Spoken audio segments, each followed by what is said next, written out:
Hello दोस्तों, मैं रवि चौधरी स्वागत करता हूं आप सभी का आपके अपने परिवार पार्थ एकेडमी। और आप सभी मेरे साथ पढ़ रहे हैं रेलवे की पीवाईक्यू सीरीज।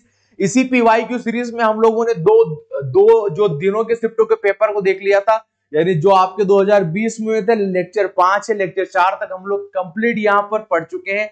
आज हमारी बारी है 30-12 का शिफ्ट हुआ था, और ये जो पहली शिफ्ट का पेपर हुआ था, इसी पहली शिफ्ट का पेपर आज हम लोग देखने वाले हैं। और इसी के साथ यदि कोई भी विद्यार्थी जो हमारा छोटा या बड़ा भाई यदि चैनल पर पहली बार आया तो प्लीज वो चैनल को लाइक एंड सब्सक्राइब जरूर करिएगा।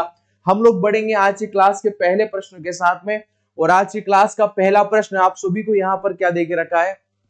फर्स्ट सवाल आप लोगों को यहाँ पर देके रखा है, निम्नलिखित में से क्या तंत्रिका तंतुओं से बना होता है जो प्रतिवर्तीय क्रियाओं के बीच मध्यस्थ करता है और आवेगों को मस्तिष्क तक और मस्तिष्क के विभिन्न भागों तक ये पहुंचाता है। तो इसे हम लोग क्या बोलेंगे, इसे यहाँ पर क्या कहा जाता है। चार ऑप्शन आप सभी को यहाँ पर दे के रखे हैं।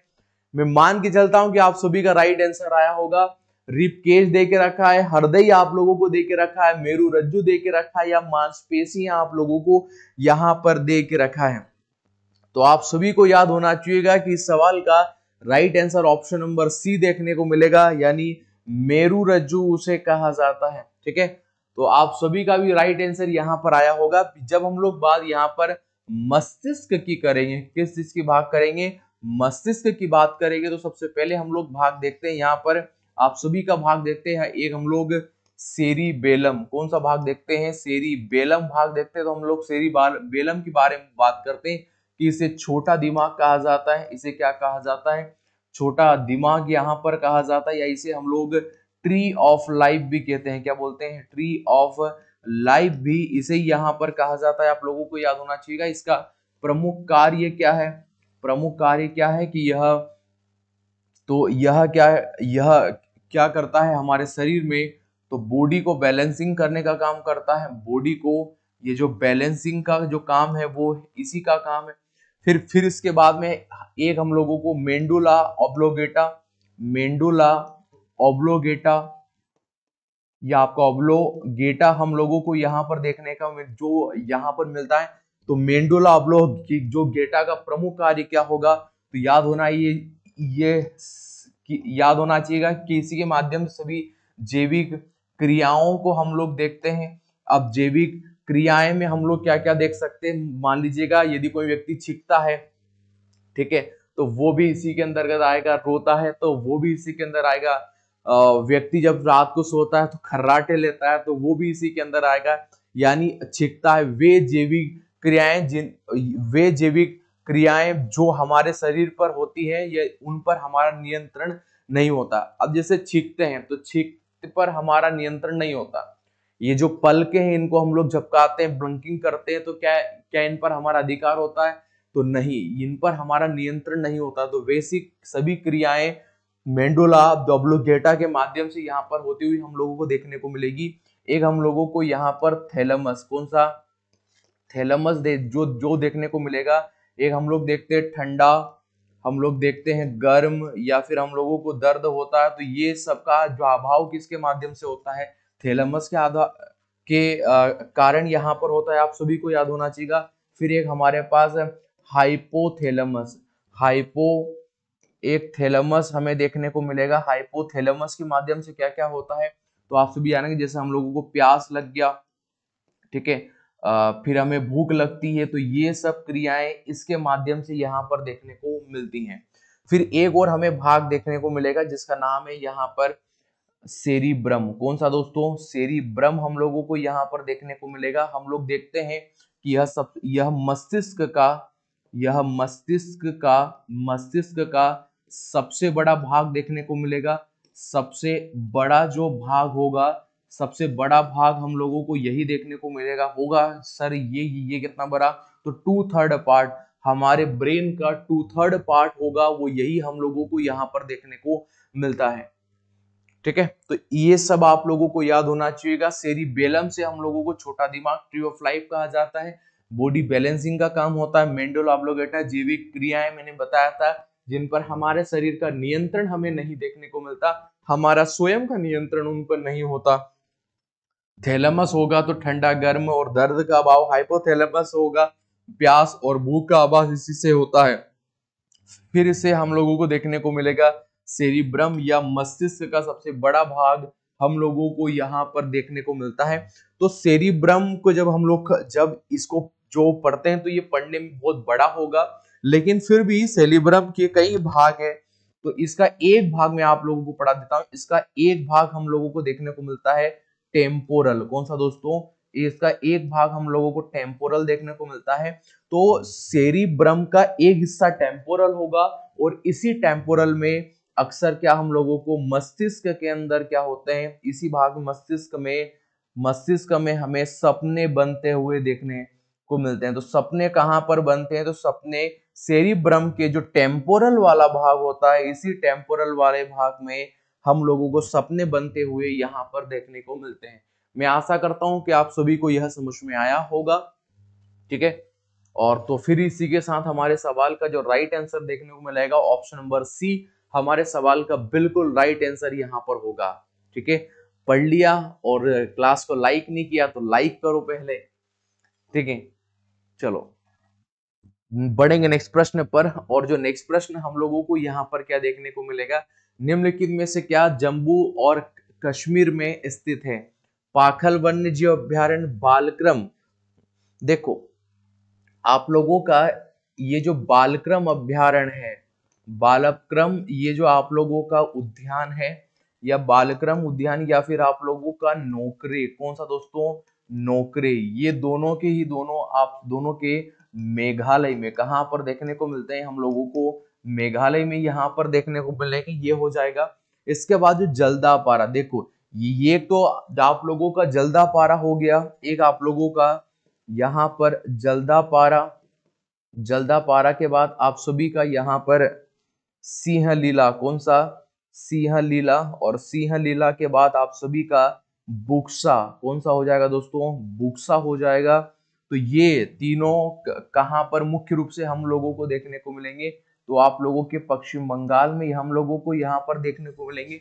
इसके बाद हमारे जम्मू कश्मीर में आप सभी को दाचीग्राम राष्ट्रीय उद्यान यहाँ पर देखने को मिलेगा। तो आप सभी का दाचीग्राम हम लोगों को यहाँ पर देखने को मिलेगा। इसके बाद सलीम अली, कौन सा? सलीम अली राष्ट्रीय उद्यान भी हम लोगों को यहाँ पर देखने का मिलेगा। और जो लद्दाख वाला भाग होगा, उसी लद्दाख वाले भाग में हम लोगों को आप सभी का हेमिस राष्ट्रीय उद्यान, कौन सा दोस्तों? एक आप लोगों का हेमिस राष्ट्रीय उद्यान देखने को मिलेगा। जम्मू कश्मीर में एक आप लोगों का किश्तवाड़, कौन सा? किश्तवाड़ उद्यान। किश्तवाड़ उद्यान जो होगा ये भी हम लोगों को आप सभी का JNK के अंदर ही देखने को मिलता है। ठीक है, आप सभी को याद होना चाहिएगा। तो दाचीग्राम, सलीम अली, हेमिस या किश्तवाड़, ये सभी जम्मू एंड कश्मीर में हम लोगों को यहाँ पर देखने को मिलते हैं। भारत का सबसे बड़ा राष्ट्रीय उद्यान कौन सा होगा? तो ये जो हेमिस राष्ट्रीय उद्यान है यही भारत का सबसे बड़ा राष्ट्रीय उद्यान हम लोगों को यहाँ पर देखने को मिलता है। ठीक है, और जल्दापारा, सिंह लीला और बुक्सा, ये तीनों कहाँ के देखे हम लोगों ने?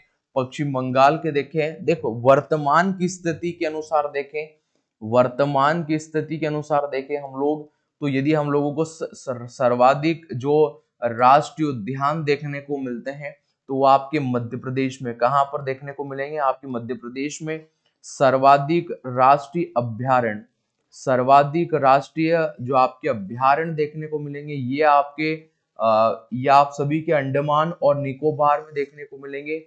आपके अंडमान और निकोबार में हम लोगों को यहाँ पर देखने को मिलेंगे। तो हमारे मध्य प्रदेश में टोटल राष्ट्रीय उद्यान 11 हैं और यहीं पर 96 देखने को मिलेंगे। सेकंड नंबर पर राष्ट्रीय अभ्यारण्य, सेकंड नंबर पर महाराष्ट्र की बारी आती है और महाराष्ट्र में 48 हमें देखने को मिलते हैं। लेकिन हाल ही में एक रिपोर्ट का सर्वे हुआ था कि आपके अंडमान निकोबार में भी हम लोगों को 9 यहाँ पर राष्ट्रीय उद्यान देखने को मिले हैं, लेकिन अभी रिपोर्ट का प्रकाशन पूरी तरीके से नहीं हुआ है तो हम लोग आप लोगों को नहीं बता सकते।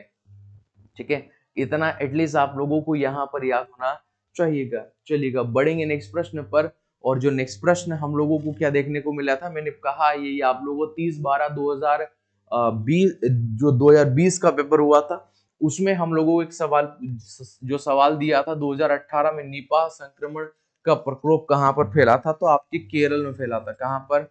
केरल में हम लोगों को यह देखने को मिला था। उस समय केरल में यहाँ पर यह फैलाव हम लोगों को देखने को मिला था। ठीक है, अगला जो है सवाल है, जो अगला सवाल हम लोगों को देख के रखा है, निम्नलिखित में से कौन भारत के केंद्र राज्य संबंधों के बारे में संबंधित नहीं है? यहाँ पर हम लोगों से पूछा है केंद्र राज्य के बारे में संबंधित नहीं है। अब यहाँ पर संबंधित नहीं होगा तो देखो, यहाँ पर चाहे आप लोगों का यहाँ पर पूंछी आयोग होगा, चाहे पूंछी आयोग के बाद में आप लोगों का सहकारी आयोग, सहकारिया आयोग, और सहकारिया आयोग के बाद में आप लोगों का राजा मन्नार। कौन सा? राजा मन्नार। ये तीनों ही किससे संबंधित है? ये तीनों ही आप लोगों के केंद्र व राज्य संबंधित है, केंद्र व राज्य से यहाँ पर संबंधित है। बल्कि जो कोठारी आयोग होगा यह इन तीनों संबंधित नहीं है, ये बल्कि आप सभी का शिक्षा से संबंधित है। किससे? शिक्षा से संबंधित हम लोगों को यहाँ पर यह देखने को मिलता है। ठीक है, हमारे सवाल का right answer option number A के साथ जाएंगे, जो बिल्कुल सही हम लोगों को यहाँ पर देखने को मिलेगा। चलिएगा, इसी के साथ बढ़ेंगे नेक्स्ट प्रश्न पर। और जो नेक्स्ट प्रश्न हम लोगों को यहाँ पर क्या देखने को मिलेगा, ऑप्शन नंबर एक तो दिया ही नहीं है, ए वाला जो हम लोग लिख देते हैं आप लोगों का गगन शक्ति, सॉरी गगन हो गया, गगन हो गया। और एक केवल यहाँ पर लिख लो, ऑप्शन नंबर ए के साथ लिख लो गगन। कौन सा लिख लो? गगन लिख लो। ये चार ऑप्शन हो गए। निम्नलिखित में से कौन सी भारत की या आपकी उपग्रह आधारित संवर्धन प्रणाली है? तो ये आपकी उपग्रह आधारित संवर्धन प्रणाली कौन सी देखने को मिलेगी? नाग। देखो, नाग को कहा जाता है दागो और भूल जाओ। ये किस सिद्धांत पर काम करता है? दागो और इसे भूल जाओ। एक बार दाग दिया फिर कंट्रोल नहीं होगा। दागो और भूल जाओ का जो कॉन्सेप्ट है वो नाग रॉकेट के साथ देखने को मिलेगा। गगन शक्ति जतन या नहीं, गगन हमारे सवाल का बिल्कुल राइट आंसर होगा। गगन भारत का पहला भारतीय उपग्रह आधारित संवर्धन प्रणाली हम लोगों को यहाँ पर देखने को मिलती है। ठीक है, ऑप्शन नंबर ए के साथ जाएंगे और यही हमारे सवाल का बिल्कुल राइट आंसर होगा। चलिए, आशा करते हैं आप सभी को समझ में आ रहा होगा। और इसी के साथ बढ़ेंगे हम लोग कहां पर? ये क्वेश्चन नंबर 6 पर। क्वेश्चन नंबर 6 हम लोगों को देख के रखा है, महाविस्फोट सिद्धांत बिग बैंग थ्योरी का प्रतिपादक कौन थे? ये बिग बैंग थ्योरी दिया था, आप सभी जानेंगे, जॉर्ज लेमेत्र ने दिया था। इसके ऊपर पहले भी ऐसी चीजें थी कि ये सही भी थी गलत भी थी, अलग अलग समय पर अलग अलग वैज्ञानिक आए, इसलिए उन्होंने इसको जो पूरी तरीके से पूर्ण रूप दिया। तो आज भी विवाद का प्रश्न बना हुआ है कि जॉर्ज लेमेत्रे ने जो थ्योरी दिया था, कुछ तो वैज्ञानिक आज भी इसको सही नहीं मानते, लेकिन हमें तो पढ़ना पड़ेगा ना जॉर्ज लेमेत्रे के सिद्धांत को। महाविस्फोट सिद्धांत या हम लोग देखते हैं इसे दोस्तों बिग बैंग थ्योरी देखते हैं। तो बिग बैंग थ्योरी में हम लोग ये देखेंगे कि जॉर्ज लेमेत्रे ने ये बताया था, जो वर्तमान का जो आप सभी को ब्रह्मांड, जो वर्तमान का आप सभी को जो ब्रह्मांड देखने को मिल रहा है, अब ये जो ब्रह्मांड हमें देखने को मिलेगा, इस ब्रह्मांड का जॉर्ज लेमेत्रे ने बताया था निरंतर इस ब्रह्मांड का हम लोगों को विस्तार देखने को मिल रहा है, इसका फैलाव हम लोगों को चारों तरफ देखने को मिल रहा है। ऐसा किसने बताया था? ऐसा जॉर्ज जो लेमेत्रे ने बताया था, लेकिन उससे पहले भी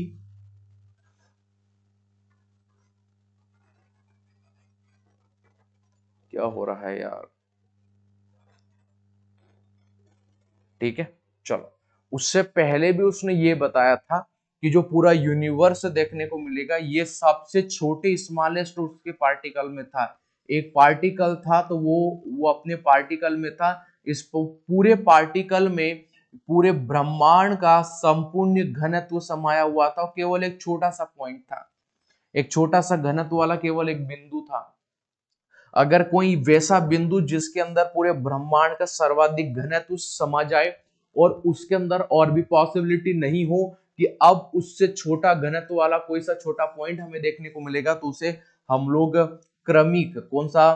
क्रमिक घनत्व बोलते हैं। यानी फिर दोस्तों जो आपका ऐसा घनत्व जिसके अंदर और कभी आगे भविष्य में यहाँ पर घनत्व की संभावना ना हो। ठीक है, तो फिर ये क्या हुआ, फिर ऐसा माना गया कि ये जो सबसे छोटा पार्टिकल देखने को मिला था, इसका जो सबसे कम घनत्व हमें देखने को मिला, इसका और इसका घनत्व इससे छोटा नहीं हो सकता। फिर एक समय काल में इसमें हमें विस्फोट यहाँ पर देखने को मिला।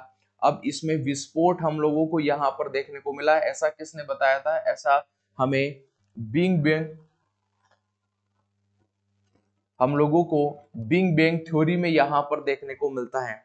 और जब ये पूरी तरीके से ब्लास्ट हुआ तो फिर ये घटना कब हुई थी? तो 13.7 बिलियन या आपकी ईयर यानी वर्ष पहले ये घटना हम लोगों को यहाँ पर देखने को मिली थी। इस घटना के कुछ सालों के बाद में हम लोगों को आप सभी का इलेक्ट्रॉन, प्रोटॉन और न्यूट्रॉन, 3 पार्टिकल हम लोगों को यहाँ पर देखने को मिले।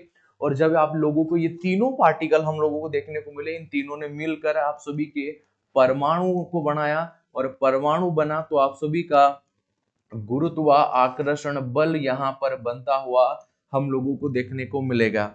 और बिग बैंग थ्योरी का मॉडल ये था कि इस ब्रह्मांड का निरंतर अब रूप में क्या हो रहा है? विस्तार हो रहा है। ठीक है, ये बिग बैंग थ्योरी ने बताया था।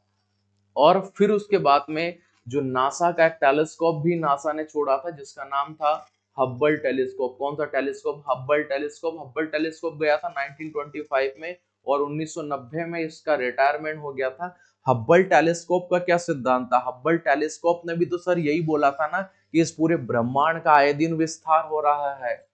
हब्बल टेलीस्कोप की रिपोर्ट है ना ये, कि इस ब्रह्मांड का निरंतर रूप से पूरी तरीके से ये विस्तार हो रहा है। यही बात बिग बैंग थ्योरी ने बोला था। तो ऐसा हम लोगों को मान ले कि यार बिग बैंग थ्योरी थी, वो ना हब्बल टेलीस्कोप ने बोल दिया तो सही हो गया। इसके बाद नासा के द्वारा फिर जेगो टेलीस्कोप छोड़ा गया था, जेगो टेलीस्कोप छोड़ा गया, जिसका नाम था आप लोगों का James Webb telescope. James Webb telescope. अब ये जेम्स वेब टेलीस्कोप यहाँ पर छोड़ा गया। अब तो जेम्स वेब टेलीस्कोप क्या बोल रहा है कि यह ब्रह्मांड निरंतर अपने वास्तविक स्थिति में आने का प्रयास कर रहा है। यानी कुल मिलाकर बात है, ये जो ब्रह्मांड, जिस यूनिवर्स के बारे में आप लोग बोल रहे थे कि इस पूरे यूनिवर्स का दायरा बढ़ रहा है, बल्कि यूनिवर्स, यह ब्रह्मांड तो आए दिन छोटा होता जा रहा है। यह हम लोगों को जेम्स वेब टेलीस्कोप यहाँ पर बोल रहा है। पहले ये लोग बोल रहे हैं कि ब्रह्मांड का विस्तार हो रहा है। ठीक है भाई, ब्रह्मांड का विस्तार करवा लो, अब जाके तुम्हारा ब्रह्मांड छोटा भी हो रहा है। अब या तो हो सकता है तुम्हारी बिग बैंग थ्योरी यहाँ पर जो गलत देखने को मिलेगी। ये थी दोस्तों बिग बैंग थ्योरी हमें देखने को मिलेगी। इसके बाद थॉमस गोल्ड, 2 वैज्ञानिक आए। एक का नाम था थॉमस गोल्ड, एक का नाम था दोस्तों थॉमस गोल्ड, और एक थॉमस गोल्ड के बाद एक का नाम था हमन बार्डी। कौन था? हमन बार्डी। ये दोनों एक साथ आए थे, इन्होंने दोनों ने एक साथ कॉन्सेप्ट दिया था। ठीक है, थॉमस गोल्ड और हमन बॉडी, इन दोनों ने एक साथ हम लोगों को सिद्धांत दिया था। इन दोनों ने ये बताया था कि इस ब्रह्मांड का न तो जन्म हुआ और न ही इस पूरे ब्रह्मांड का न क्या होगा, न ही इस ब्रह्मांड का पूरी तरीके से अंत होगा। ये किसने बताया था? ये थॉमस गोल्ड और हमन बॉडी ने बताया था कि जिस ब्रह्मांड के बारे में आप लोग बात कर रहे हैं, इस ब्रह्मांड का न तो जन्म हुआ है और न ही इस ब्रह्मांड का अंत होगा। तो ये तो हमारे पास में बिल्कुल गलत साबित हो गया था। ठीक है, गलत साबित हो गया था। इसके बाद हमारे पास में एक आप लोगों का अलेन संडेस, कौन सा? अलेन संडेस करके एक वैज्ञानिक आएगा जो हम लोगों को दोलन का सिद्धांत, कौन सा सिद्धांत देगा? तो एक दोलन का सिद्धांत देगा इस पूरे ब्रह्मांड के बारे में। तो इसने क्या कहा था इस दोलन के सिद्धांत के बारे में? जो एलन संडेस साहब ने क्या क्या कहा था कि यह ब्रह्मांड अपने वास्तविक स्थिति में है, और यह निरंतर रूप से क्या होता रहेगा? यह निरंतर रूप से बड़ा होता रहेगा। लेकिन यह निरंतर रूप से यदि बड़ा हो रहा है तो एक समय ऐसा भी आएगा कि यह अपने वास्तविक स्थिति को क्या करेगा? खो देगा। मतलब इसके अनंत जो सीमा है, इसके फैलाव की जो सीमा है, उनको यह पार नहीं कर पाएगा। यानी ये जहां ये इसको जितना बड़ा होगा ये होगा, जब इसकी क्षमताएं पूरी तरीके से समाप्त हो जाएगी तो हम लोगों को ये देखने को मिलेगा, फिर ये आप लोगों को पूरी तरीके से छोटा हुआ यहाँ पर देखने को मिलेगा, इसी पेंडुलम के भांति। ठीक है, पेंडुलम का एक दोलन है, पूरी तरीके से चक्र पूरा कर रहा है। पहले आप लोग देख रहे हैं ये बढ़ रहा है, फिर धीरे धीरे घट रहा है। ये लेन संडेस ने हम लोगों को यहाँ पर बताया था। ठीक है, तो दोलन का सिद्धांत ब्रह्मांड के बारे में किसने दिया था? तो दोलन का जो ब्रह्मांड के बारे में जो दोलन का सिद्धांत वो आपके एलन साहब ने दिया था। थॉमस बोर और थॉमस बोडिम ने बताया था, और जो बिग बैंग थ्योरी था वो जॉर्ज लेमेत्र ने हम लोगों को यहाँ पर समझाया था। ऑप्शन नंबर बी के साथ जाएंगे, हमारे सवाल का बिल्कुल राइट आंसर यहाँ पर देखने को मिलेगा। मैं आशा करता हूँ कि आप सभी को समझ में आया होगा, और इसी के साथ बढ़ेंगे। ये और उसी शिफ्ट का पेपर था, और जो क्वेश्चन हम लोगों को यहाँ पर देखने को मिलेगा, सौर प्रभा मंडल का प्रक्षेपण और अध्ययन करने हेतु भारत में वैज्ञानिक मिशन क्या है? मतलब कौन सा जो हमारे सौर मंडल पर जाएगा नहीं सर, आज वर्तमान में तो चला ही गया है। ये आपका एस्ट्रोटेट या आदित्य L1, तो हम लोगों ने सूर्य की स्टडी करने के लिए भेज दिया है। मान लीजिएगा ये सूर्य है, ये सूर्य और मैंने बताया था कि सूर्य का एक तो मास ज्यादा है, मास यानी इसका द्रव्यमान ज्यादा है। यदि किसी पिंड में द्रव्यमान यदि मास ज्यादा होगा तो स्वाभाविक सी बात है उसके अंदर गुरुत्वाकर्षण बल तो होगा ही होगा। अब हमारी पृथ्वी के अंदर गुरुत्वाकर्षण बल कम है, क्योंकि हमारी पृथ्वी छोटी है। हमारे सोलर सिस्टम का 99.89% जितना भी मास है वो किसके पास है? केवल सूर्य के पास में। तो high power of gravitational force यहाँ पर होगा।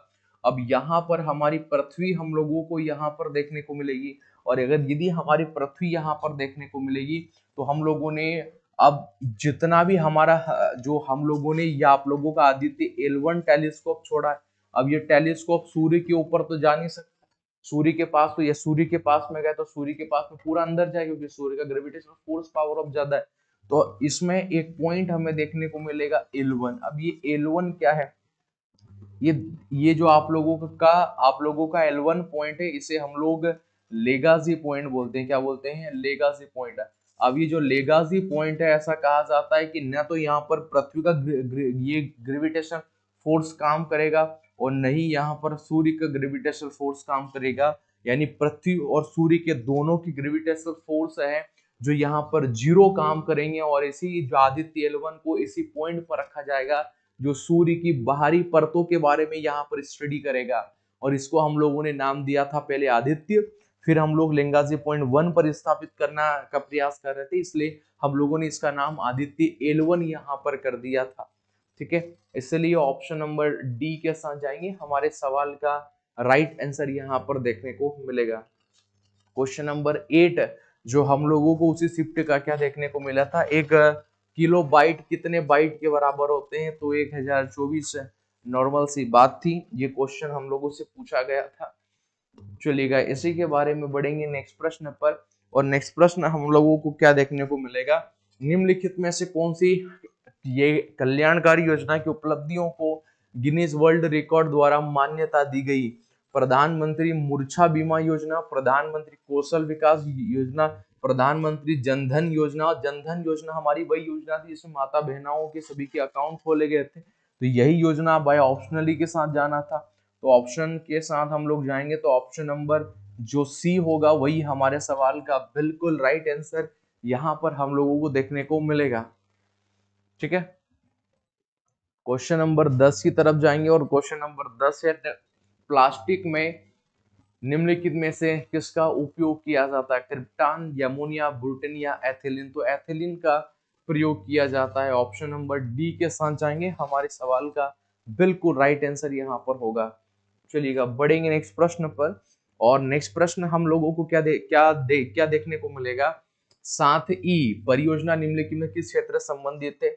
तो ये साथी परियोजना किससे संबंधित है? संचार से, परिवहन, कृषि या शिक्षा? तो ये आपके शिक्षा से है, ऑप्शन नंबर डी के साथ जाएंगे। और किसने संचालित किया था? तो इसे वित्त मंत्रालय, किसके द्वारा? वित्त मंत्रालय के द्वारा यह साथी योजना को यहाँ पर प्रारंभ किया गया था। तो ऑप्शन नंबर जो ऑप्शन नंबर डी होगा हमारे सवाल का राइट आंसर। इसके बाद हम लोग बढ़ेंगे, और ये विधान परिषद हमारा पीछा ही नहीं छोड़ रहा भाई। देखो क्या होता है, रेलवे ने पहले भी आप लोगों को कितनी बार बताया दोस्तों कि एक रेलवे का एक पैटर्न है, पैटर्न के अनुसार चलेगा। जो पहले दिन की क्लास था लगभग उसके जैसे उसके समान प्रश्न हमें सेकंड शिफ्ट में, फिर अगले दिन की शिफ्ट में, फिर उसके अगले दिन की शिफ्ट में हमें देखने को मिल रहे हैं। तो रेलवे भी अपने एक पैटर्न को फॉलो कर रहा है। ये कितनी बार आ चुका है, ये आपका ये विधान परिषद में कितनी बार इसको पढ़ा चुका हूँ क्लास में। ठीक है, मैं बार बार इसलिए इसको पढ़ा देता हूं कि आप लोगों को बहुत अच्छे तरीके से याद हो जाए। आधों को तो मतलब पूरा ही याद हो गया होगा। ठीक है, एक अच्छा रिवीजन हो जाता है, इसलिए मैं इसको लोगों को बार बार चीजों को लेके आ जाता हूँ और आप लोगों को पढ़ा देता हूँ। तो ये मेरी गलती नहीं है, ये क्वेश्चन पेपर में ही सवाल आया था ये। ठीक है, निम्नलिखित में कौन से राज्य विधान परिषद नहीं है?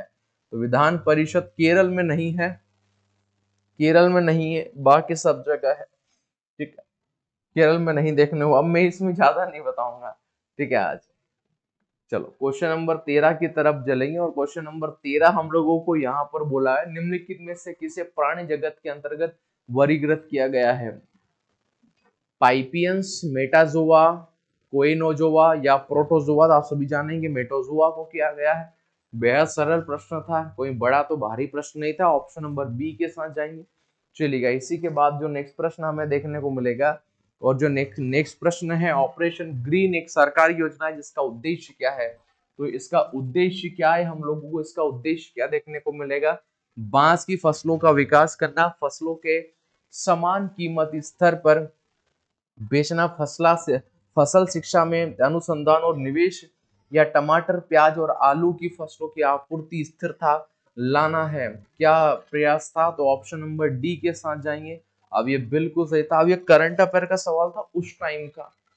ठीक है, चलो क्वेश्चन नंबर 15 की तरफ बढ़ेंगे। और 15 जो हम लोगों को यहाँ पर देख रखा है, जोजिला टनल प्रोजेक्ट कहां पर है? तो जोजिला टनल सिक्किम, जम्मू कश्मीर, उड़ीसा, उत्तर प्रदेश। तो देखो, जोजिला दर्रा हमें जम्मू कश्मीर में देखने को मिलेगा, लेकिन वर्तमान में जो लद्दाख वाला क्षेत्र है, तो लद्दाख वाले क्षेत्र में हम लोगों को हमारी टनल, जो ये जोजिला टनल हम लोगों को देखने को मिलेगी। जोजिला टनल हम लोगों को देखने को मिलेगी। प्रधानमंत्री नरेंद्र मोदी ने 2018 में इसके कार्य को प्रारंभ किया था। कार्य को यहाँ पर प्रारंभ किया था, आप लोगों को याद होना चाहिए। अब ये 2018 में कार्य प्रारंभ किया था। टोटल जो इसकी लेंथ है, जो टोटल दूरी है 14.15 किलोमीटर हम लोगों को यहाँ पर देखना। अभी काम चल रहा है, बनकर तैयार नहीं हुई है, तो लद्दाख नहीं है। तो ऑप्शन नंबर बी के साथ जाएंगे। हमारे सवाल का बिल्कुल राइट आंसर होगा यहाँ पर। ठीक है, तो क्वेश्चन नंबर 15 हो गए हैं। क्वेश्चन नंबर 15 तक हम लोग कंप्लीट पढ़ ली है। क्वेश्चन नंबर 15 के बाद जो हम लोगों को यहाँ पर देखने को मिलेंगे, निम्नलिखित में से कौन सा 15 अगस्त निम्नलिखित में से कौन सा 2014 में भारत का ये आपका 29 वाला राज्य बनता है, या आपका 29वां राज्य बनता है? झारखंड, उत्तराखंड, सिक्किम, या फिर आप लोगों का कौन सा बनेगा? तेलंगाना। तो कौन सा बनेगा दोस्तों? 29वां, तो तेलंगाना बनेगा। तो आप लोगों को पूछेगा कि जो 25वां राज्य बना था वो कौन सा बना था?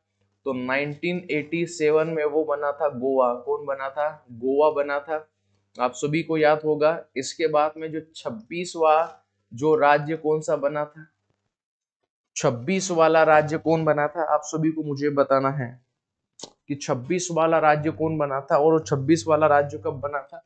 तो आप सभी जानेंगे कि 1 नवंबर। कब दोस्तों? 1 नवंबर और 1956 को आप लोगों का छत्तीसगढ़ बना था। ये भारत का 26वां राज्य बना था। इसके बाद में 27वां राज्य कौन बना था? जल्दी से बताओ। या तो आप लोगों का उत्तराखंड बना होगा, या फिर आप लोगों का झारखंड बना होगा। तो दोनों में से क्या बना था?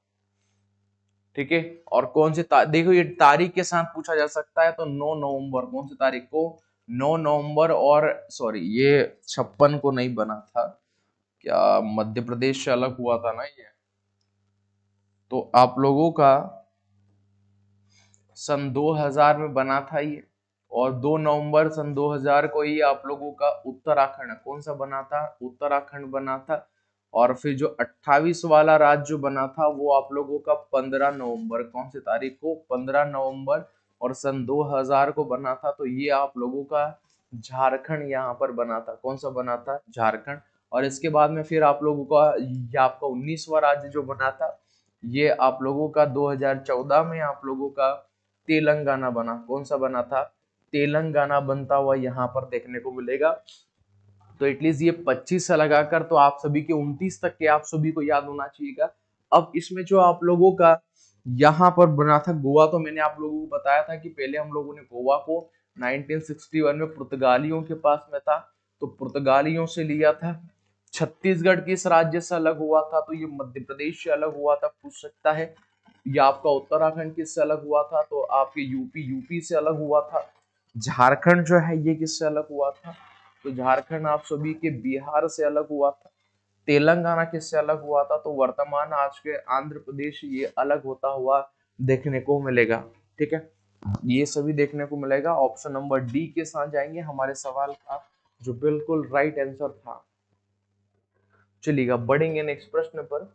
और जो नेक्स्ट प्रश्न है कि अक्टूबर 2020 के अनुसार भारत के 15वें वित्तीय आयोग के अध्यक्ष कौन थे? तो ये 2020 की बात है, और 2020 में अभी तो 16वें आ गए। जैसे हम लोग बात करेंगे 13वें वित्तीय आयोग से शुरुआत करेंगे। विजय केलकर। कौन? विजय केलकर, क्योंकि पूछ सकता है। इसके बाद में जो 14वें वित्तीय आयोग के थे, जिनका नाम था वाई वी रेड्डी। क्या नाम था? वाई वी रेड्डी साहब यहाँ पर देखने को मिले थे। 15वां वित्त जो आयोग बना था, उसी 15वें वित्तीय आयोग के अध्यक्ष आप सभी के कौन बने थे? एन के सिंह। एन के सिंह हम लोगों को यहाँ पर देखने को मिलेंगे। 16वें वित्तीय आयोग के कौन बने थे? डॉक्टर या आपके अरविंद पनगड़िया। ये जो है, ये आप सभी के यहाँ पर 16वें हम लोगों को देखने को मिले थे।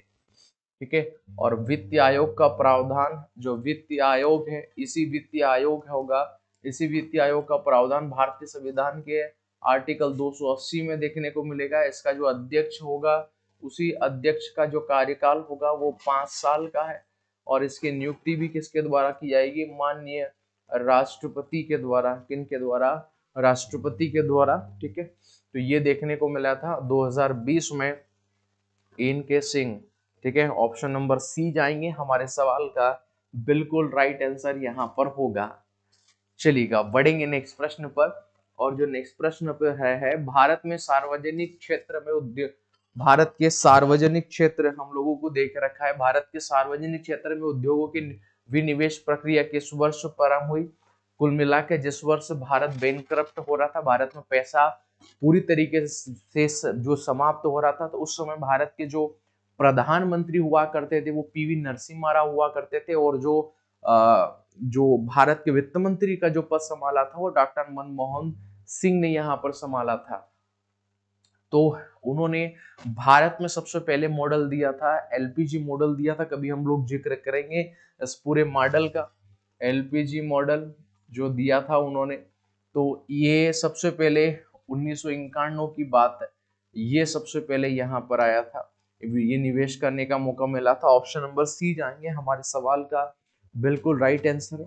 इसके बाद जो हमें देखने को मिला था क्वेश्चन नंबर 12 जो है ये आपका 1912 में सिविल सेवाओं के संबंध में रॉयल कमीशन के गठन के समय वाइसराय कौन था? तो 1912 में कौन था दोस्तों? Lord Dufferin. डफरिन नहीं था, इरविन भी नहीं था, हार्डिंग भी नहीं था, कर्जन भी नहीं था। कौन नहीं था? लेकिन हार्डिंग तो था। ठीक है, हार्डिंग था, लॉर्ड हार्डिंग था इस समय। ठीक, ऑप्शन नंबर बी पर जाएंगे हमारे सवाल का, बिल्कुल राइट आंसर होगा। अब इसके साथ जो देखने को मिला था, इसके साथ हमें देखने को मिल रहा है ओईसीडी का मुख्यालय कहाँ पर था? तो ओईसीडी का मुख्यालय हम लोगों को जनेवा में यहाँ पर देखने को मिले था। ऑप्शन नंबर सी पर जाएंगे, जो हमारे सवाल का बिल्कुल राइट आंसर होगा। क्वेश्चन नंबर 21 की तरफ बढ़ेंगे, और 21 जो हम लोगों को यहाँ पर जो देखने को मिलेगा, यहाँ पर देखने को मिलेगा कि महान साहित्य कृति मृच्छकटिकम के लेखक कौन है? तो ये कटिकम के लेखक कौन है? हर्ष, शूद्रक, भास या फिर कालिदास जी। तो हमें कौन देखने को मिलेंगे? हमें शूद्रक यहाँ पर इस सवाल के राइट आंसर, यानी शूद्रक के द्वारा बुक लिखी थी मृच्छकटिकम। क्या? मृच्छ जो कटिकम, इन्हीं के द्वारा यहाँ पर बुक ली गई थी। अब आप सभी को ये बताना है कि भास की कौन सी पुस्तक को हम लोगों ने इस सीरीज में देखा था। तो भास की कौन सी पुस्तक थी जो वर्ल्ड फेमस हमें देखने को मिली थी? इस सवाल का जवाब आप सभी को कमेंट बॉक्स में जो यहाँ पर देना है। और मैंने इससे पहले आप लोगों को किया था, मैंने आप लोगों को बोला था कि मैंने आप लोगों को 8 सवाल दिए थे और 8 सवालों में से मैंने आप सभी को कहा था कि आप सभी को कमेंट करना है आप कितने सही हैं। एक या दो ही स्टूडेंट थे जिन्होंने हमें उसका रिप्लाई किया था। तो मैं ये बोलना चाह रहा हूँ कि आप सभी इतने सीरियस वे में पढ़ रहे हैं, ठीक है, लेकिन फिर भी आप लोगों का जवाब नहीं आया, तो शायद बेहतर ये मान के चलेगा हमें उस बात का अच्छा नहीं लगा कि आप लोगों ने रिप्लाई नहीं किया। एटलीस्ट रिप्लाई तो आप कर सकते हैं यदि आप कंटिन्यूसली सीरीज को फॉलो कर रहे हैं। यदि कोई विद्यार्थी ने उसको देखा होगा, मैंने आप लोगों को दिए थे, मैंने बोर्ड पर 8 सवाल दिए थे और 8 सवालों के जवाब आप सभी को मुझे देने थे, लेकिन आप लोगों ने नहीं दिए। कोई नहीं, आप सभी की इच्छा, केवल आप लोग क्लासों को देख सकते हैं। यदि सवाल आप लोगों से पूछ लिया जाएगा तो आपकी इच्छा है मत दीजिएगा, ठीक है। भगवान महावीर का मूल नाम क्या था? तो इनका मूल नाम क्या है? मूल नाम क्या था? आनंद, वर्धमान, सारितपुल या आनंद? तो हमें कौन देखने को मिलेंगे? वर्धमान इनका नाम देखने को मिला था। ऑप्शन नंबर ए के साथ जाएंगे जो हमारे सवाल का बिल्कुल राइट आंसर यहाँ पर होगा। चलिएगा, इसी के साथ बढ़ेंगे नेक्स्ट प्रश्न पर। और जो नेक्स्ट प्रश्न हमें देखने को मिलेगा, रिपब्लिक पुस्तक के लेखक कौन है? कौन दोस्तों? रिपब्लिक पुस्तक के लेखक हम लोगों को यहाँ पर कौन देखने को मिलेंगे? लियो टालसराय और इसके बाद में प्लोटो। बिल्कुल, ये जो रिपब्लिक बुक है, तो इसी रिपब्लिक बुक के जो लेखक है दोस्तों, वो हम लोगों को यहाँ पर प्लेटो देखने को मिले। कौन देखने को मिलेंगे? प्लेटो देखने को मिलेंगे। तो ये जो बुक है यह संविधान से संबंधित बुक है जो हम लोगों को यहाँ पर देखने को मिलेगी। इसके बाद में जो प्लोटो के शिष्य हुए जिनका नाम था अरस्तु। जिनका क्या नाम था दोस्तों? जिनका नाम था अरस्तु। तो ये आपके अरस्तु के द्वारा एक बुक लिखी जाती है, द पॉलिटिक्स। कौन सी? द पॉलिटिक्स जो है यह बुक यहाँ पर लिखी जाती है, आप सभी को याद होना चाहिए। और यही के कारण या आपके अरस्तु को राजनीतिक विज्ञान, राजनीतिक जो विज्ञान है, राजनीतिक विज्ञान का क्या कहा जाता है? जनक यहाँ पर कहा जाता है, ठीक है। अब ये प्लोटो किसके शिष्य हुए? तो ये सुकरात के शिष्य थे। किसके? सुकरात। सुकरात कहाँ के थे? तो यूनान के थे, ठीक है। तो ये तीनों के बारे में होना चाहिए। सुकरात आए, सुकरात ने कई प्रकार की क्योंकि सुकरात एक बहुत बड़े फिलोसोफर थे, समय नहीं था उनके पास बुक लिखने का, तो उन्होंने सारे प्रवचन अपने शिष्यों को दे दिए। शिष्य, उनका पहला शिष्य था प्लोटो, जिन्होंने एक बुक लिखी रिपब्लिक। और प्लोटो का शिष्य हुआ अरस्तु, उन्होंने द पॉलिटिक्स बुक लिखी, जिस कारण हम लोग अरस्तु को वर्तमान में राजनीति विज्ञान का जनक मानते हैं। ऑप्शन नंबर बी पे चलेंगे। चलो आगे बढ़ेंगे, और आगे बढ़ने के बाद हम लोगों को यही सवाल दे के रखा है, बेरिंग जल डमरू किसे जोड़ता है? तो बेरिंग जल डमरू किसे जोड़ता है? या आपके अटलांटिक महासागर या हडसन की खाड़ी को जोड़ेगा? तो नहीं जोड़ेगा इसको। भूमध्य सागर और आपके अटलांटिक महासागर को जोड़ेगा। इन दोनों को तो आप सभी के जिब्राल्टर, कौन से दोस्तों? जिब्राल्टर जल संधि, जिब्राल्टर जो जल संधि है वो यहाँ पर जुड़ती है। इसके बाद में आर्कटिक महासागर और प्रशांत महासागर, नहीं, इन दोनों को कौन जोड़ेगा? आर्कटिक महासागर और प्रशांत महासागर, इन दोनों सागरों को आप सभी के पनामा नहर, कौन सी नहर? पनामा नहर यहाँ पर जोड़ेगी, जिसकी स्थापना 1914 में देखने को मिली। इसके बाद हिंद महासागर और जावा सागर ऑप्शन में नहीं है। यदि ये जैसे बेरिंग जल डमरू जो आप लोगों से सवाल पूछ लिया, अगर अब यहाँ पर जैसे हम लोगों को ऑप्शन नहीं मिले, हालांकि वास्तविक तौर पर तो यह चुप्की सागर, किसको दोस्तों? आप सभी के चुप्की सागर, बेरिंग जल डमरू। वैसे तो आप लोगों का चुप्की सागर और आप लोगों के बेरिंग सागर को यह जोड़ता है, लेकिन अब यहाँ पर ऑप्शन नहीं है। तो अटलांटिक और हडसन के तो साथ जा नहीं सकते, भूमध्य और अटलांटिक भी नहीं जा सकते, फिर आर्कटिक, सॉरी ये गलत हो गया यहाँ पर। ये पनामा नहर को यहाँ कहा ला रहे हो भाई?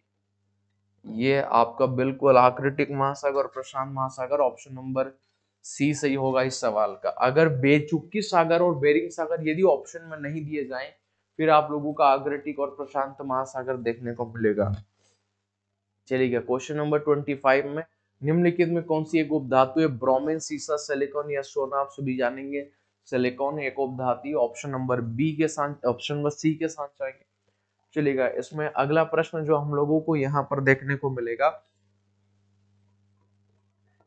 किसी चट्टान में नल वलन है, डाउनफोल्ड को क्या कहा जाता है? हमने बेहद अच्छे तरीके से ऑफलाइन क्लासों में आप सभी की रोक्स पढ़ी है, ठीक है, बेहद अच्छे तरीके से हम लोगों ने पढ़ा था। तो वहां पर हमने जो इसके नल वलन जो संरचना देखने को मिली थी उसे क्या कहा जाता है? उसे अभिनति का कहा जाता है, ठीक है। ऑप्शन नंबर ए के साथ जाएंगे जो हमारे सवाल का बिल्कुल राइट आंसर यहाँ पर होगा।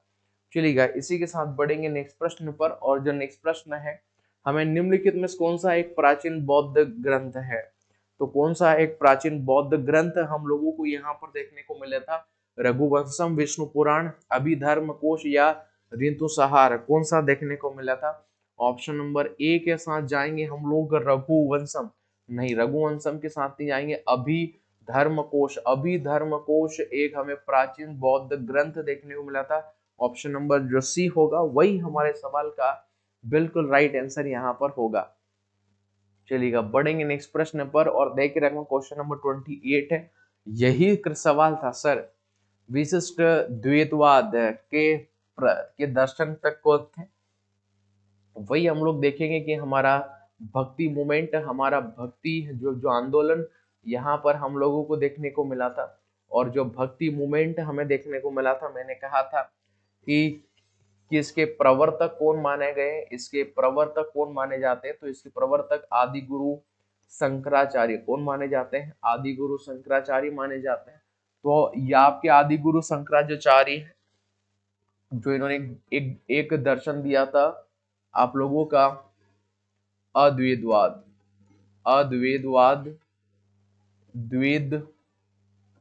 अद्वैतवाद का इन्होंने यहाँ पे प्रवर्तन दिया था। इसके बाद में रामार्जुनाचार्य कौन आए? रामार्जुनाचार्य जी आए। रामार्जुनाचार्य जी ने विशिष्ट अद्वैतवाद कौन सा दिया? विशिष्ट अद्वैतवाद यहाँ पर दिया। फिर इसके बाद में आप सभी के यहाँ पर आते हैं आप सभी के वल्लभाचार्य। तो वल्लभाचार्य जी ने कौन सा दिया? तो वल्लभाचार्य ने शुद्ध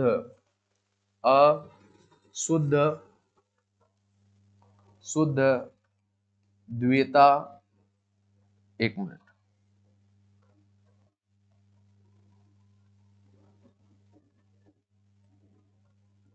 वल्लभाचार्य जो जी ने दिया था शुद्ध अद्वैतवाद, ये इन्होंने दिया था। इसके बाद में निम्बकाचार्य जी आए थे, निम्बाकाचार्य जी आए थे। तो निम्बाकाचार्य जी ने क्या दिया था? आप सभी को याद होना चाहिएगा, उन्होंने दिया था कि द्वैतवाद जो दिया था वो निम्बाकाचार्य जी ने दिया था। तो ये प्रमुख रूप से आप सभी को ये बारे में आप सभी को यहाँ पर याद होना चाहिएगा, ठीक है। द्वैतवाद यहाँ पर दिया था। तो और माधवाचार्य जी के बारे में यदि सवाल पूछेगा कि माधवाचार्य जी ने कौन सा दिया था, तो इन्होंने केवल आप लोगों का द्वैतवाद दिया था, ठीक है। चलो हम लोगों से ये विशिष्ट पूछा था, ऑप्शन नंबर डी के साथ जाएंगे, रामार्जुनाचार्य के साथ हम लोग जाएंगे। चलिए क्वेश्चन नंबर 29 क्या है? क्या आपके अरुणाचल प्रदेश और आसाम को जोड़ने वाला भारत का सबसे लंबा सड़क सह रेल पे कौन सा है? तो ये कौन सा देखने को मिलेगा? गोदावरी ब्रिज नहीं है, जैसे पब्बन बीच पे नहीं है, बोगीबिल या हावड़ा ब्रिज। तो ऑप्शन नंबर सी पर जाएंगे तो बोगीबिल ब्रिज हम लोगों को यहाँ पर देखने को मिला था। ऑप्शन नंबर जो सी होगा वही हमारे सवाल का बिल्कुल राइट आंसर यहाँ पर होगा। चलिएगा बढ़ेंगे 30 प्रश्न पर। भारत का कौन सा राज्य सोने का सबसे बड़ा उत्पादन करता है? तो भारत में सोने का सबसे ज्यादा उत्पादन होगा, आप सभी जानेंगे कि आपके राज्य कर्नाटक में हम लोगों को देखने को मिलेगा। यहाँ की जो कोलार माइंस है, कोलार और एक हट्टी जो माइंस है, इनके बारे में याद होना चाहिए। ये वर्ल्ड फेमस है सोने के माइंस में, सोने की खदानों के बारे में। ठीक है, चलिए क्वेश्चन नंबर 31 की तरफ चलेंगे। और 31 जो हमें देखने को मिले था, 31 जो है यहाँ पर 2022 में राष्ट्रमंडल खेलों में खेल कहाँ पर आयोजित हुए थे। तो ये पहले भी प्रश्न आ चुका था। तो ये 2022 में आप लोगों के आपके बर्मिंघम बर्मिंघम हमें आपके इंग्लैंड में यह खेल देखने को मिलेंगे। इसमें भारत ने कैसा प्रदर्शन किया था वैसा याद कर लो कि भारत ने 22 यहाँ पर गोल्ड मेडल जीते, 16 भारत ने सिल्वर जीते और इसके बाद 23 भारत ने ब्रॉन्ज मेडल भारत ने जीते। तो ये सब जीते थे। तो ये बर्मिंघम में हुए थे। मैंने बताया था कि इसके बाद सवाल पूछेगा 2026 के कहाँ पर होंगे, तो आपके ग्लासगो, कहाँ पर, आपके ग्लासगो में होंगे। 2018 के कहाँ पर हुए थे, तो ये आपके ऑस्ट्रेलिया में। कहाँ पर आयोजन हुआ था, इन सभी का ऑस्ट्रेलिया में यहाँ पर आयोजन हुआ था। ठीक है, तो ये हम लोगों को देखने को मिलेंगे। ठीक है, इसके बाद क्वेश्चन नंबर 32 पर चलेंगे।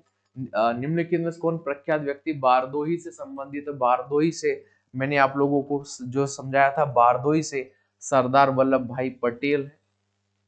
ऑप्शन नंबर डी हम लोगों को यहाँ पर देखने को मिलेगा।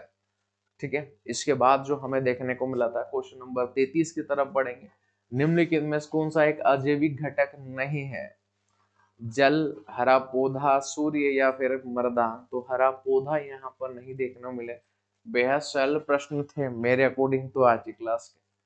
Question number 35 चढ़ेंगे। कंप्यूटर में जो ट्रैक बॉलर होता है, डिवाइस होता है, तो ये ट्रैक बॉलर हमें क्या देखने को मिलेगा, आउटपुट, स्टोरेज, प्रोसेसिंग या इनपुट। तो हम लोगों को क्या देखने को मिला था, हमें इनपुट डिवाइस यहाँ पर देखने को मिलेगा। ऑप्शन नंबर डी के साथ जाएंगे जो हमारे सवाल का बिल्कुल राइट आंसर होगा। इसी के साथ बढ़ेंगे क्वेश्चन नंबर 35 की तरफ। दास वंश की स्थापना। दास वंश की स्थापना इट मींस ये बोलना चाह रहा है कि गुलाम वंश की स्थापना किसके द्वारा किया गया था। दिल्ली सल्तनत के अंतर्गत जो गुलाम वंश की स्थापना किया था वो किसके द्वारा किया गया था। नसरुद्दीन मोहम्मद, कुतुबुद्दीन ऐबक, रजिया सुल्तान या गयासुद्दीन बलबन। आप सभी जानेंगे ऑप्शन नंबर बी होगा, यानी कुतुबुद्दीन ऐबक के द्वारा क्या किया गया था, इसकी स्थापना देखने को मिला था। और इसी दास वंश को गुलाम वंश बोलेंगे और इसे ही मामूलक वंश भी कहा जाता है। कौन सा वंश, इसे ही मामूलक वंश भी यहाँ पर कहा जाता है, क्योंकि यही दिल्ली सल्तनत के अंतर्गत आप सभी को जानेंगे कि हमने 5 वंश देखने को मिले। आप लोगों का गुलाम वंश देखने को मिला, दूसरा आप लोगों का खिलजी वंश, काफी टाइम पहले हम लोगों ने पढ़ा था। खिलजी वंश के बाद जो हमें एक आप लोगों का तुगलक, कौन सा वंश, एक हमें तुगलक वंश देखने को मिला। तुगलक वंश के बाद आप लोगों का एक सैयद वंश, कौन सा, सैयद वंश। और सैयद वंश का पांचवा हम लोगों को आप सभी का लोधी वंश यहाँ पर देखने को मिला। तो हमें 5 वंश देखने को मिले।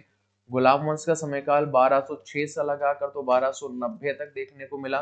खिलजी वंश 1290 से लगाकर तो 1320 तक समय देखने को मिला। तुगलक का 1320 से समयकाल से लगाकर 1414 तक हमें समयकाल देखने को मिला था। सैयद वंश का 1414 से लगाकर तो 1451 तक समयकाल देखने को मिला। और लोधी वंश का समयकाल 1400 या आपके 51 से लगाकर तो 1526 तक हमें यहाँ पर इनका समयकाल देखने को मिलेगा। तो खिलजी सबसे कम और लोधी तुगलक सबसे सर्वाधिक समय के लिए दिल्ली सल्तनत में आए। ठीक है, ये हम लोगों को सभी देखने को मिलेंगे, हालांकि हम लोग पहले पढ़ चुके हैं। यदि आप चाहते हैं आप लोगों का जो प्राचीन और मध्यकालीन भारत बहुत ज्यादा ही यहाँ पे मजबूत हो जाए, तो हम लोगों ने एक हिस्ट्री का मैराथन लिया था। 100 सवाल आप लोगों को देखने को मिले थे।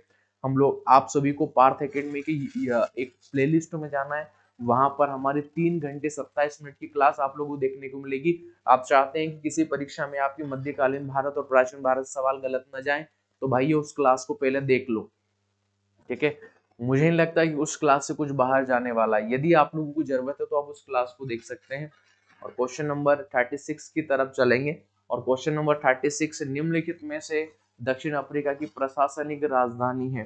तो प्रशासनिक राजधानी हमें मैंने कहा पहले बताया दक्षिण अफ्रीका की 3 कैपिटल देखने को मिलेगी और प्रशासनिक राजधानी प्रिटोरिया हमें यहाँ पर देखने को मिलेगी। ऑप्शन नंबर डी के साथ जाएंगे जो हमारे सवाल का राइट आंसर है। इसके बाद में हमें एक कैपिटल केप टाउन और एक प्यूमी फाउंटेन देखने को मिलेगा। इन दोनों का जवाब आप सभी को कमेंट बॉक्स में देना है कि यह दोनों किस प्रकार की राजधानियां हम लोगों को दक्षिण अफ्रीका की देखने को मिलेगी। ठीक है, उस सवाल का आप सभी को जवाब देना है। निम्नलिखित में से कौन अकशेरुकी प्राणी में नहीं आता? सरीसृप नहीं आता भाई। ठीक है, ऑप्शन नंबर डी होगा। बेहद सरल था, इतना कोई हार्ड क्वेश्चन नहीं था। ठीक है, क्वेश्चन नंबर 38 पर जाएंगे और ये सवाल आप सभी के लिए होमवर्क में है। इस सवाल का जवाब आप सभी को मुझे कमेंट बॉक्स में देना है। ठीक है, नेटवर्क सिस्टम में एचडीसीपी का पूरा नाम क्या है? एचडीपीसी का पूरा नाम हम लोगों को क्या देखने को मिलेगा? इस सवाल का जवाब आप सभी को कमेंट बॉक्स में मुझे देना है। ठीक है, और मैं आशा करता हूं कि आप सभी रिवीजन कर रहे होंगे, क्योंकि मैंने पहले भी कहा था कि मैंने आप लोगों के लिए पार सीरीज स्टार्ट किया था आप सभी के लिए, फिर मैंने आप सभी के लिए पीवाईक्यू सीरीज स्टार्ट किया है। तो इन क्लासों का फायदा तभी मैंने पहले बोला था, फिर बोल रहा हूँ कि भाई यार रिवीजन करो, बेहद अच्छे तरीके से रिवीजन करो। ठीक है, क्योंकि मैंने कहा था कि मैं आप लोगों को नहीं देख पा रहा हूँ ना कि आप लोग हमारी क्लासों को कहाँ से देख रहे हैं और कहाँ से देख रहे तो कितना पढ़ रहे हैं आप सभी, उसका आइडिया मुझे नहीं है। यदि हम लोग आप लोगों का ऑफलाइन मॉक टेस्ट ले, जैसा कि हम लोग हमारे संस्थान में ले रहे हैं, तो हमें एक बेसिक आइडिया मिल जाए कि हमें और कितनी मेहनत जो करने की आवश्यकता है एक विद्यार्थी पर, तभी सिलेक्शन होगा। तो आप सभी अपने गुरु स्वयं बनिए, इस बात को कृपया ध्यान रखें कि स्वयं को पढ़ना है, स्वयं को रिवीजन कराएं, स्वयं का आकलन करना पड़ेगा मेरे भाई, तभी आप ये मान के चलिए सिलेक्शन होगा। हमने ये क्लास ली, आप हजारों ऐसे फैकल्टीज जो जो टीचर पढ़ा रहे हैं, उससे कुछ फायदा नहीं होगा। बेहतर तरीके से ये है कि आप लोगों का सिलेबस का अगर यदि 50% ज्यादा हो गया है तो आप मॉक टेस्ट पे आए, मॉक टेस्ट के बाद ही रिवीजन क्लास को फॉलो करें। और यदि मॉक टेस्ट आपका थ्योरी क्लासेस और रिवीजन आप लोगों का चल रहा है ना भाई, तो आपका सिलेक्शन होने से कोई नहीं रोक सकता। और मैं यही भगवान से प्रार्थना चाहूंगा कि जो हमारी क्लासेस देख रहे हैं पहले इन्हीं का सिलेक्शन हो। ठीक है, ठीक है दोस्तों, हाँ, आज की क्लास में इतना ही। मिलते हैं नेक्स्ट क्लास में, जब तक आप सभी का धन्यवाद। जय हिंद।